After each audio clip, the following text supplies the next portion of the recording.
Welcome back to Stories Aloud.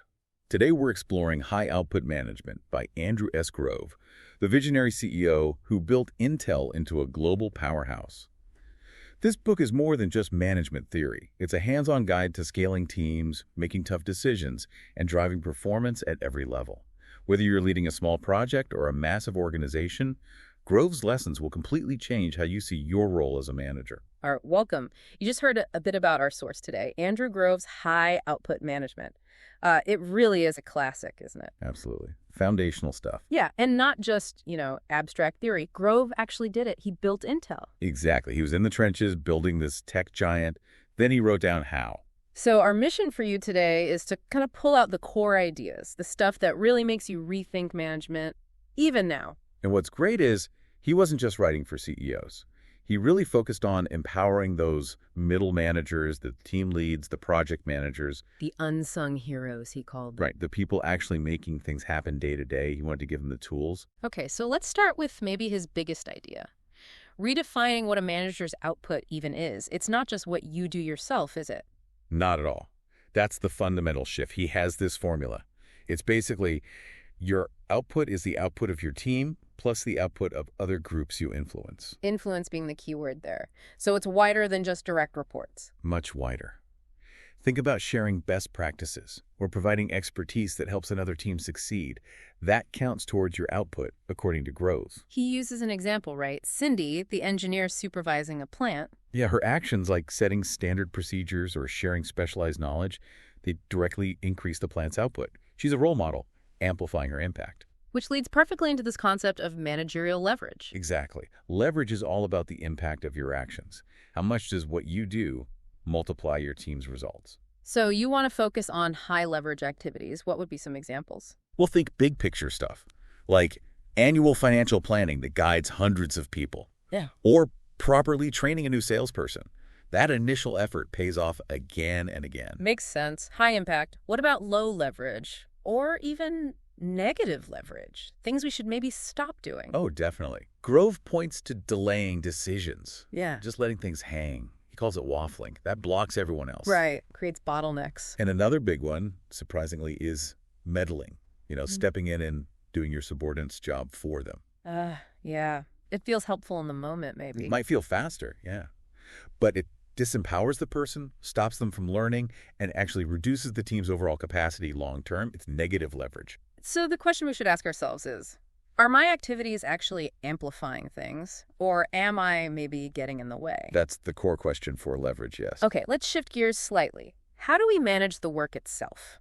Grove uses this fantastic analogy, the breakfast factory. Yes, the 3-minute egg. It's brilliant because it's so simple. Explain it. You're making breakfast, egg, toast, coffee. What's the key? You need to figure out the limiting step. What takes the longest or is most critical to get right? In this case, it's probably boiling the egg perfectly for 3 minutes. Okay, the egg takes 3 minutes, so. So everything else gets timed around that. You don't start the toast 5 minutes early or it'll be cold. You work backwards from the limiting step to make sure everything finishes together perfectly. And optimizing that limiting step, maybe getting a faster way to boil water or whatever, improves the whole system. Precisely. That's how you increase the factory's output and efficiency. It seems obvious for breakfast, but how does this apply to, say, software development or hiring people? It applies everywhere. Grove argues that all work is a production process. For recruiting, maybe the limiting step is conducting enough high-quality interviews. Or getting offers out quickly before candidates accept elsewhere. Exactly. For software, it might be the debugging or testing phase. That's often the bottleneck. Identifying it is the first step to speeding things up. He also breaks down production types, right? Process, assembly, test. Yes. Boiling the egg is process. Putting the egg, toast, and coffee together on a plate is assembly. Checking if the toast is burnt or the egg is cooked right is test. Most work involves a mix of these. And within that, there's the idea of adding value at each step. Raw ingredients become a finished breakfast. Right. Value increases along the way. Which brings us to another crucial point. Lowest value point inspection. Okay, what does that mean? Sounds important. It means you should check for defects or problems at the earliest possible stage, where the materials or effort invested have the least value. So check the egg for cracks before you boil it, not after you've cooked it, buttered the toast, and poured the coffee. Precisely. Finding a rotten egg before cooking saves time, effort, and the cost of the other ingredients. In software, find bugs early in coding, not after you've built and shipped the whole product. The cost of fixing things later is exponentially higher. Massively higher. It's a fundamental principle of efficiency and quality control. Catch problems when they're cheap and easy to fix. Okay, so we understand our process, our limiting steps, where to inspect. How do we know if it's actually working? We need data, right? Absolutely. Grove hammers this home. You need indicators, measurements, but not just any numbers. What's the catch? You need paired indicators. Focusing on just one thing can screw up something else. Like if you only track inventory levels to keep them low. You might run out of stock and miss sales, so you pair inventory with maybe potential shortages. Exactly. You need that balance to get a true picture. He thinks of the whole operation like a black box. Inputs go in, process happens, outputs come out.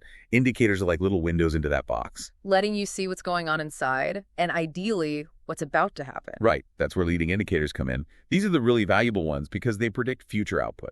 Like the canary in the coal mine? Sort of, yeah. An early warning system. His example for college recruiting is great. If your target is 100 hires by December, you track progress linearly. So if it's July and you only have 30 hires instead of the 50, you should have on a straight line path. You know, months ahead of time, you're likely going to miss your target. It gives you time to take corrective action, ramp up interviews, adjust your strategy. Instead of finding out in December when it's too late, Intel used stagger charts too. Yeah. For forecasting orders, they'd plot forecasted demand versus actual orders over time. Yeah. If actuals consistently fell below forecasts, that was a leading indicator of future problems. It allowed them to adjust production before inventory piled up or factories sat idle. This all feeds into a bigger strategic question then. Do you build to order or build to forecast? That's a key output control strategy. Build to order, like custom furniture, means low inventory risk because you only build what's already sold. Delivery takes longer. Right. Build to forecast, like Intel making chips or our breakfast factory making eggs, means you anticipate demand. You produce ahead. Faster delivery for the customer. But you're investing capital up front, betting on your forecast, there's inventory risk. So you need good leading indicators to make that forecast reliable. Critically important. And you need to understand where the slack is in your system. How quickly can you ramp up or down? Managing that proactively is key. Okay, let's talk about something most managers spend a lot of time on. Meetings. Often grudgingly. Yes. Drucker said 25% of a manager's time, maybe more. Often feels like a curse, doesn't it? It really can. But Grove takes a totally different view. He sees meetings as essential. As the medium of managerial work. It's where the work happens, information exchange, debate, decision-making. So he argues, don't just tolerate them, make them incredibly effective, high-leverage activities. He breaks them down into types, right? Two main types, process-oriented. These are your regular scheduled meetings. Think one-on-one staff meetings. They keep the information flowing. And the other type? Mission-oriented. These pop up to solve a specific problem or make a specific decision. They have a defined goal and end when it's achieved. Let's focus on the process ones, maybe the one-on-one. Grove has some specific advice there. He really does. And it's quite focused on mutual teaching and information exchange. It's not just a status update. And who drives it? Not the boss, necessarily. That's the key insight. He says the subordinate should prepare an outline, list their questions, their issues. They should drive the agenda. Taking ownership. Exactly. The supervisor's role is more about listening, asking questions, coaching, ensuring the subordinate stays on track with their goals, keeping it high leverage. And he estimates a good 90-minute one-on-one can guide work for 2 weeks. Something like that, yeah. That's incredible leverage from one meeting. What about bigger meetings, staff meetings? Staff meetings are more about peer-to-peer interaction, solving problems that affect the whole group, making shared decisions. The supervisor there is more like a moderator. Keeping things focused, making sure decisions actually get made. Right. And then operation reviews are different, again, more formal, often between management levels, focused on sharing information, strategy, and ensuring alignment across bigger parts of the organization. Also, importantly, for teaching and motivation. The common thread seems to be have a clear purpose, manage the process, and make sure there's an output. If a meeting doesn't result in a decision, an action plan, or shared understanding, it was probably a waste of time by Grove's standards.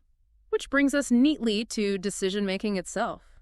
Grove has an ideal process. Yes, free discussion. Clear decision, full support. Sounds simple. But each stage is critical. What does free discussion really mean? It means getting everything out on the table, all the facts, all the opinions, especially the disagreements. You don't want people holding back because of hierarchy or politeness. Yeah. You need the conflict of ideas to get to the best answer. Even if it's uncomfortable. Particularly if it's uncomfortable. That often means you're hitting the important stuff. Okay, so you have the robust discussion, then clear decision. Everyone needs to know exactly what was decided. No ambiguity. Who is responsible for what, by when. Crystal clear. And finally, full support. This feels like the hardest part, maybe. It can't be. It means that even if you argued against the decision during the free discussion phase, once the decision is made, you back it 100%. You commit to making it work. No passive resistance. No, I told you so. That requires discipline and trust.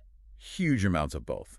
And it runs right up against what Grove called the peer group syndrome. Ah, explain that. It's that tendency for people in meetings, especially with peers or superiors, to kind of self-censor, to avoid rocking the boat, avoid challenging the status quo or the boss's perceived opinion. Which leads to weak decisions or no decision at all. Groupthink. Exactly. Bad decisions get made because the person with the real knowledge or the critical counter-argument felt hesitant to speak up. So how do you fight that? How do you make sure knowledge wins over just position? It's about culture. Leaders have to actively solicit dissenting views, protect the people who offer them, and demonstrate that debate is valued.